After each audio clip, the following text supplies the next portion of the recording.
these stories about the banks are looking at how much coffee you drink, how many takeaways you have, how many times you go and get your nails done. Yeah. Is that true? Is that what's really holding people back from getting their finance? Can you talk to us about that?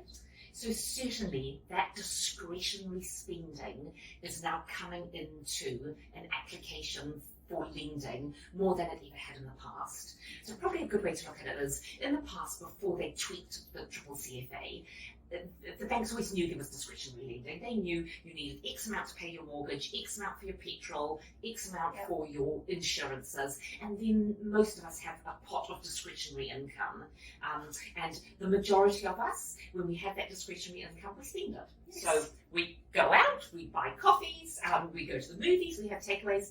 And like you and I, we get a nails done. Absolutely, absolutely. However, most of us, if we went and borrowed money and therefore we had more commitment to debt, we would naturally pull back on that.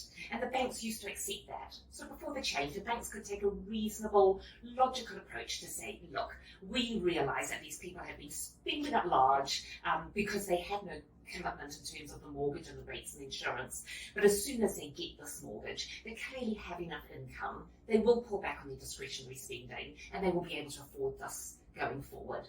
And to me, that was a very logical way to approach it. Because I always think to myself, if we had a whole lot of people out there who borrowed way more than they could afford and didn't stop their coffees and their takeaways and carried on living like that with a large mortgage, we would see an increase in mortgagee sales. Surely. Yeah. That would tell us that there was a whole lot of lending out there that was irresponsible. Well, that wasn't happening, and I don't believe that we've been seeing that. So this is a very, I want to say, draconian rule in terms of the powers that be forcing the lenders, because the lenders are terrified they'll get audited.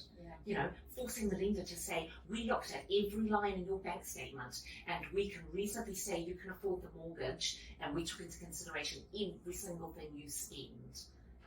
So yeah, it's making things difficult. It's making things a whole lot harder to get approved, and it's taking a lot more time, slowing everything down.